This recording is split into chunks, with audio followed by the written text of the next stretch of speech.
हे ऐकून घ्या रे, शांतता. मी 2024 ला आमदार झालो. 2022 ची ही निविदा आहे. 2023 ला या निविदेचं वास्तविक खाली आलं आणि जिल्हाधिकाऱ्याची नोटीस आता या मागच्या महिन्यामध्ये आली आणि 31 तारखेला जनसुनावणी आहे. हे सगळं आपल्या समोर आले. आपण राज्यात राहणारी मंडळी, देशात राहणारी मंडळी,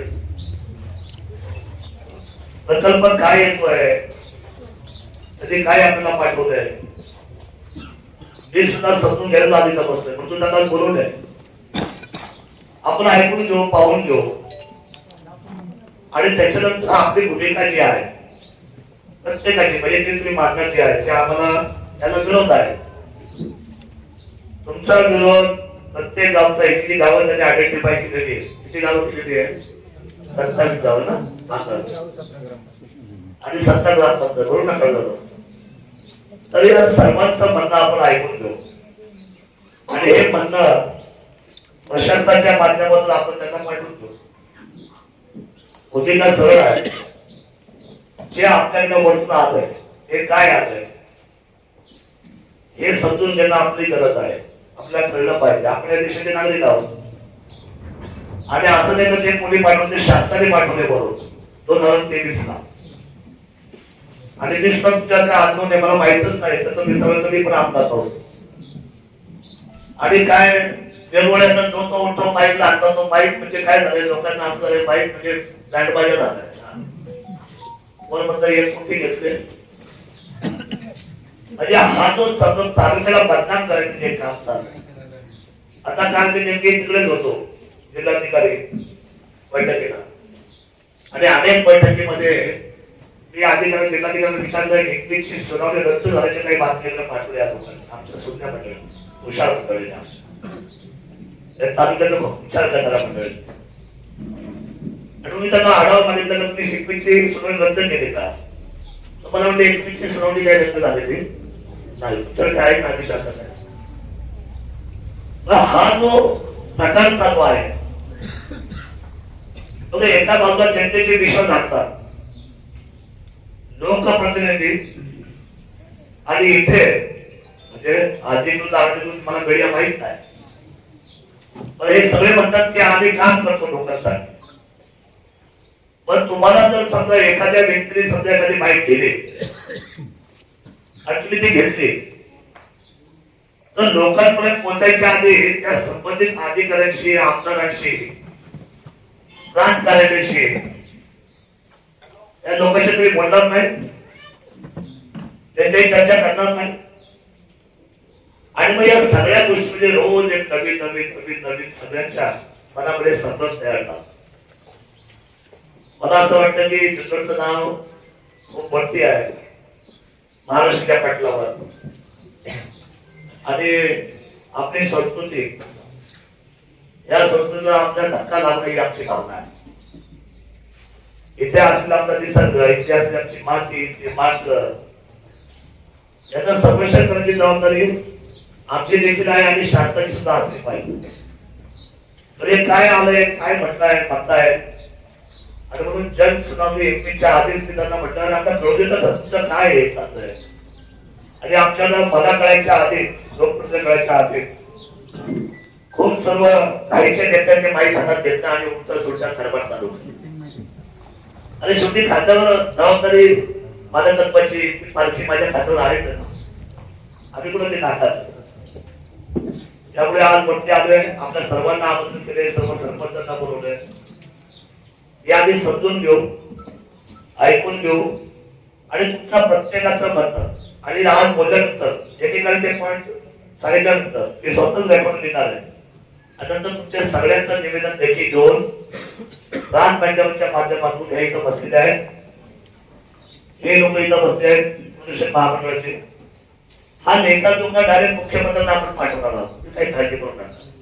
आणि हे आपल्याला सांगतो या तालुक्यामध्ये जुन्नरच्या शिवभूमीला विकत घ्यायला जन्माला यायचंय, अजून एकही माणूस जन्माला आलेला त्यामुळे उगाच वादंग होईल असं उगाच आपल्या समाजाची चेष्टा होईल असं आणि उगाच राजकारणाचा वेळ आहे विधानसभेला खूप 3.5 वर्ष बाकी आहे राजकारणात. एवढी घाई काय?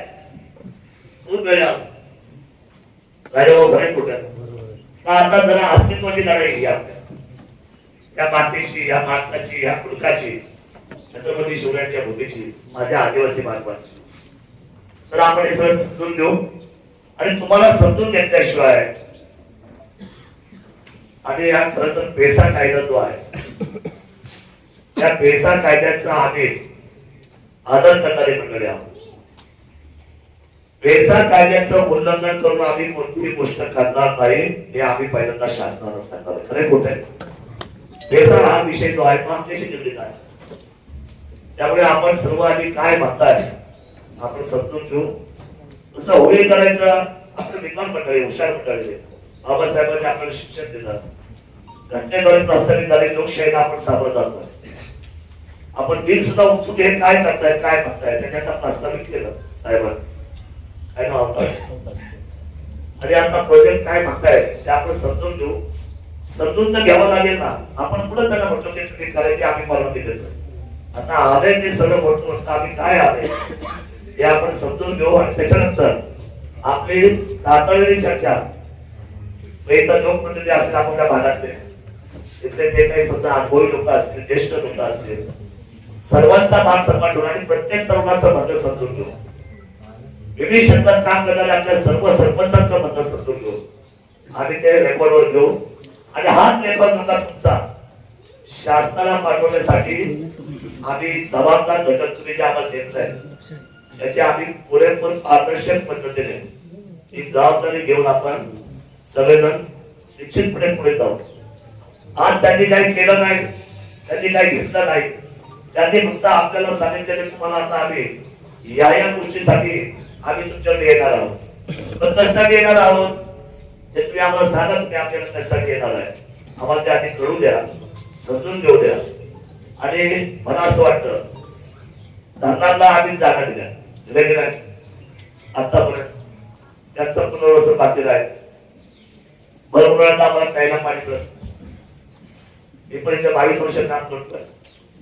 2 महामार्ग आमच्या तालुक्यातून गेले. GMRT मॅडम इथं झालं. टाटा कंपनीने मार्गच्या ठिकाणी आमचं मोठ्या पद्धतीने जमीन ऍक्वायर केली आहे. हे सगळं इथल्या स्थानिक लोकांनी या शासनाला सर्व प्रोव्हाइड केलेलं आहे, दिलेलं आहे. आज तरी समजा शासन म्हणते की जमीन घेण्यासाठी आम्ही तुमच्याशी चर्चा करू किंवा आम्ही काय त्याचा भाव ठरवतो नंतरचा भाग. पण याच्या अगोदर आमच्या जमिनी गेल्या ना. आमच्या महामार्गात जमिनी गेल्या त्याला पैसे भेटले त्या धरणामध्ये आमच्या जमिनी गेल्या त्याला आम्हाला काय भेटलं. म्हणजे आम्ही असे मोकळे नाही आयुष्यभर त्यांच्या हितासाठी. त्यामुळे माझी विनंती आपल्या सर्वांना आहे. मी आपला सर्वांचा प्रतिनिधित्व करतो.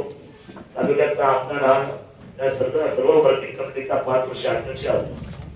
हे आपल्याला विश्वास देतो की हे सगळं आपण समजून घेऊ पहिल्यांदा आणि त्यानंतर आपल्या सगळ्यांचे मत घेऊन हा विषय आपण या ठिकाणचा कागदावर घेऊ आणि पुढच्या 2-3 दिवसात तुमचं सगळं मत तुमच्या पद्धतीने सगळ्या ग्रामपंचायतचं रेकॉर्डवर घेऊन आपण हे सर्व जिथं घडलं जे मुख्यमंत्री असेल, सेंट्रल असेल, दिल्ली असेल त्या सर्वांपर्यंत आपण एक समूहाने या सगळ्या गोष्टी पाठवू.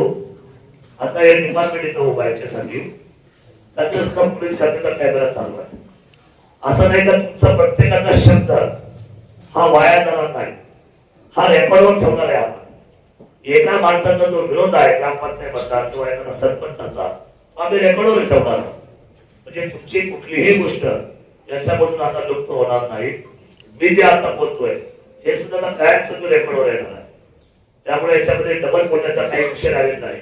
इथेही बोलायचं तर तिथेही बोलायचं, आतून वेगळं करायचं असा काही विषय आता याच्यामध्ये नाही आहे. माझी विनंती आहे की आपण ही मीटिंग अतिशय संयमाने खेळमेळीच्या वातावरणामध्ये आणि कुठलाही संघर्ष न करता आपण सगळे एक होऊन हे सगळं समजून घेऊ आणि विचाराने एकत्र येऊन जर तुमचं सगळ्यांचं ठरलं तर एक विचाराने विरोध करून याच्यामध्ये आपला विजय साकार करू. आपल्या सर्वांच्या इच्छेने सांगतो आणि मी मीटिंगचा पुढचा जो टप्पा आहे त्याची सुरुवात करायला सांगतो.